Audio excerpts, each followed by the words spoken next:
Avui assistim a la culminació d'aquest projecte de la mesa tècnica nascuda al Canà, la primera que es fa a nivell municipal en tota la península, i aquesta idea sorgeix d'haver ja esgotat el discurs polític després de 5 catàstrofes naturals.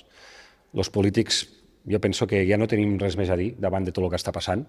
Està totalment demostrat que el canvi climàtic és una realitat. Este concepte abstracte que veiem fa molt de temps, que arribaria al 2030, que només viurien els nostres fills i els nostres nets, està aquí i està impactant de forma molt severa al nostre municipi i al territori de l'Ebre.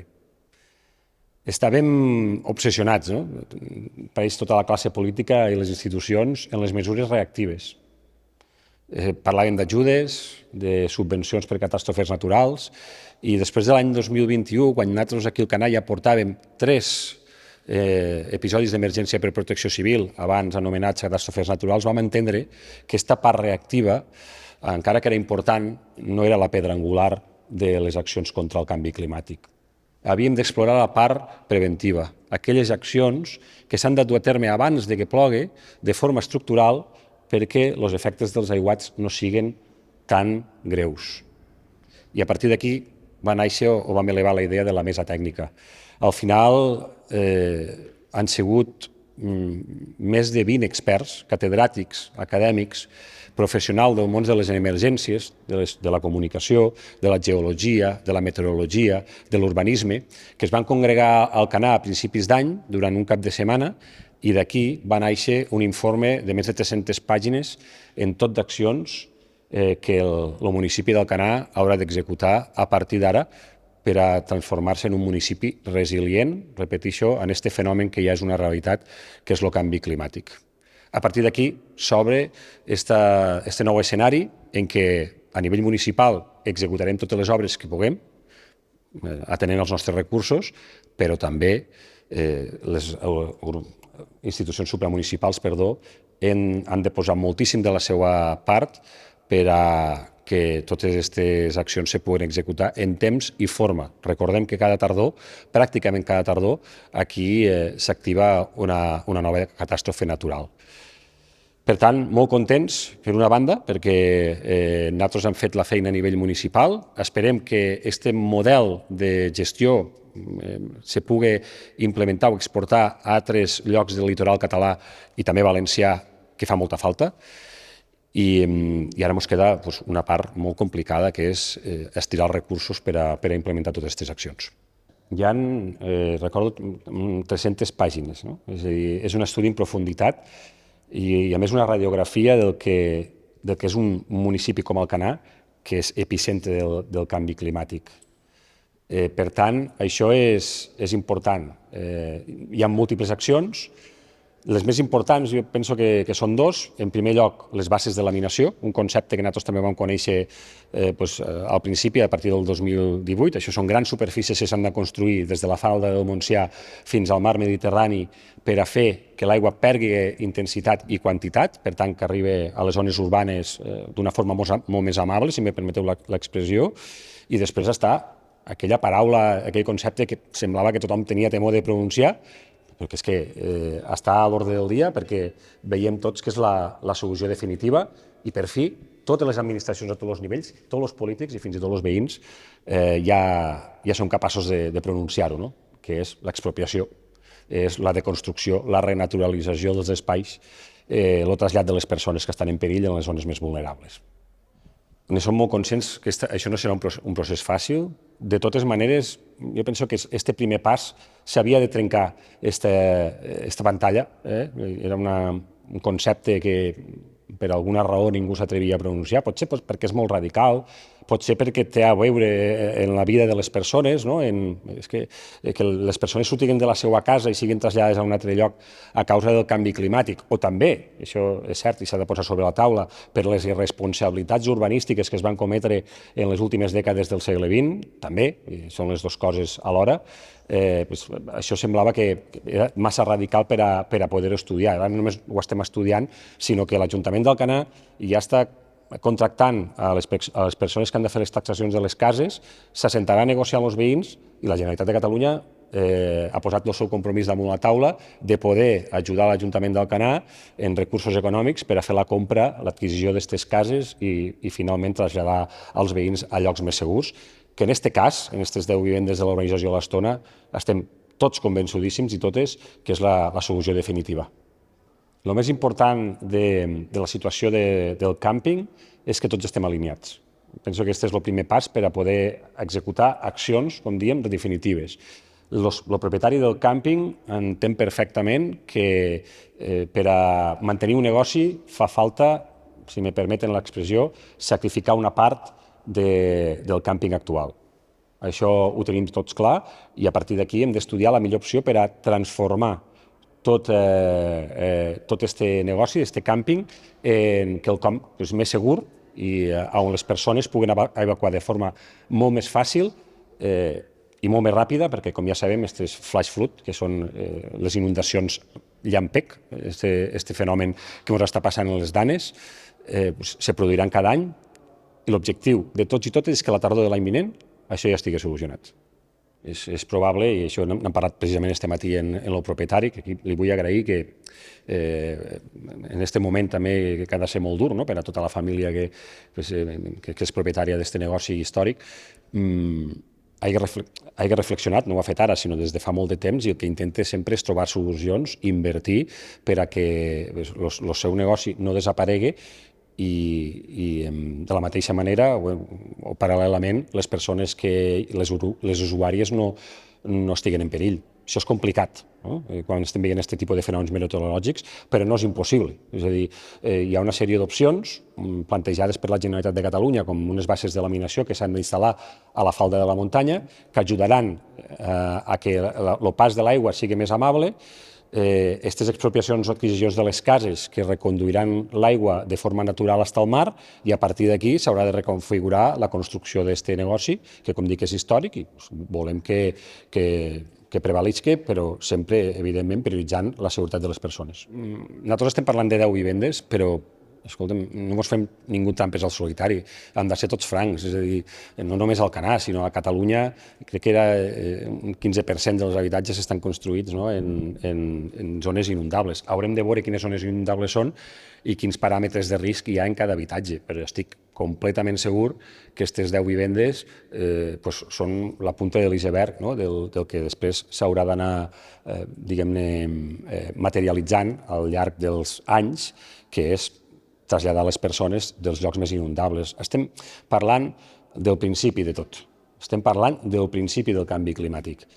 Això d'aquí 10 anys, ja està contrastat, no és una opinió, serà encara molt pitjor. Per tant, possiblement les zones que ara no són inundables i que estan a la perifèria dels barrancs ho seran d'aquí 10 anys. Aquest estudi s'ha de fer en profunditat i sobretot en gran angular per a poder fer una radiografia a llarg termini. Nosaltres hem arribat a aquest acord amb la Generalitat de Catalunya, l'Ajuntament d'Alcanar farà les taxacions, valoracions de les cases i posteriorment s'assentaran els veïns per a veure si aquestes valoracions cobreixen les seues expectatives. Els veïns, de forma molt responsable, entenen perfectament que estan en una zona de risc i, per tant, que les valoracions econòmiques poden arribar a no cobrir, diguem-ne, aquestes expectatives tan altes que podrien haver en els anys anteriors. I llavors la Generalitat de Catalunya agafa el compromís de fer aquesta injecció de capital a l'Ajuntament d'Alcanar per a poder acabar finalitzant aquestes compres o adquisicions, que és la fórmula més ràpida si no volem entrar en la dimensió de les expropiacions, tribunal d'expropiació, al·legacions al contenciós, això allargaria moltíssim, evidentment, el procés. És que des d'Alcanar, quan escoltem parlar de 4 o 5 anys, no abandonem tota aquesta idea, és a dir, nosaltres esquivem aquesta percepció de que els plans han de ser a 4 o 5 anys. Escolta'm, està contrastat que cada any hi ha problemes vinculats a les pluges torrencials. Hi ha vides en perill, 56 actuacions policials, 2 rescats in extremis en aquestes últimes pluges torrencials del 2025. Per tant, està claríssim que el temps és un factor molt important i l'hem de cursar al màxim. Nosaltres farem tot el que està al nostre abast perquè les accions s'implementen el 2026 i esperem que les administracions supramunicipals vagin també connectades o agafades de la mà de l'Ajuntament d'Alcanar en aquest sentit. Allí també tenim un problema greu, igual que el nucli urbà d'Alcanar. Mireu, Alcanar el travessen 15 barrancs i rieres, 15. És un problema estructural, no? Estem d'acord. És a dir, és una població que està construïda en una situació orogràfica molt concreta que provoca unes problemàtiques encara més desfavorables arran del canvi climàtic. Això ho tenim tots i totes clar. A les cases, en concret al barranc de Sant Jaume, també hi ha un problema, que és que l'urbanisme frenètic d'aquells anys, de les últimes dècades dels anys 20, del segle XX, se va menjar gran part de la capacitat d'aquest barranc tan important. S'haurà de recuperar. Per tant, aquí entra en joc aquesta paraula tan important, aquest concepte, que és la renaturalització, o la deconstrucció d'aquelles cases que molesten el circuit de l'aigua, o equipaments que molesten el circuit de l'aigua. El primer que farem, ja tenim el projecte aprovat, és deconstruir, renaturalitzar el barranc, llevant un parc infantil i una de les places més mítiques, que precisament sigui la plaça del barranc, de les cases. Tenim projectes que estan estudiats, alguns estan escrits en paper, l'únic problema que hi ha és que falta un estímul important de les administracions a tots els nivells. En primer lloc, les municipals, perquè no tenim els recursos necessaris i, sobretot, que les supramunicipals, que poden aportar aquests recursos, finalment entenguen què és el canvi climàtic, quines repercussions té i que el canvi climàtic ja està aquí i que podem perdre vides a causa d'aquests aiguats torrencials. Això jo penso que ara ho hem entès tots i totes i que les coses s'estan accelerant. Bàsicament, el que hem fet nosaltres és estudiar, és primer, posar sobre la mateixa taula experts i responsables de les administracions, de tot, de costes, de carreteres, d'urbanisme, de territori, de tot. Això és la metodologia principal, és posar cares a la gent que està opinant o que està dient, i confluir grups de 20, 15 persones parlant al mateix temps. Després, el que hem fet és agafar que ells es posin d'acord amb una sèrie de mesures interessants. I els hem fet votar 4 paràmetres. Si és efectiva la mesura, si és molt cara, si tardarem molt en veure-la realitzada i si tindrà impacte social. Aquestes són les votacions. Llavors, en funció d'això, hem enllistat les mesures en funció de l'opinió d'aquests experts. I amb quin objectiu? Amb l'objectiu de tenir, com podem dir, d'oferir a l'Ajuntament i a l'administració pública una llista prioritzada de mesures en funció del que opinen tota la gent que hi té quelcom a dir. I bàsicament, la metodologia és aquesta. Després, a partir d'aquí, de cada esfera, que n'hi ha hagut, que són 4 esferes bastant importants, la urbanística, la dels projectes directament d'hidràulica o d'espai públic, la de la situació d'emergència i la de la postemergència, de cada una d'aquestes esferes hi ha conclusions, es poden treure conclusions pròpies. O sigui, tenim un territori que quan se'ns inunda, si se'ns inunda per poca pluviometria, genera un dany, i si se'ns inunda per molta pluviometria, genera aquest dany multiplicat per 10.000. Quan aquesta pluviometria és petita, moltes d'aquestes mesures són efectives. Per tant, es tracta de mitigar l'abast de la inundació encara que hagi plogut no un gran aiguat, sinó que quan hagi plogut,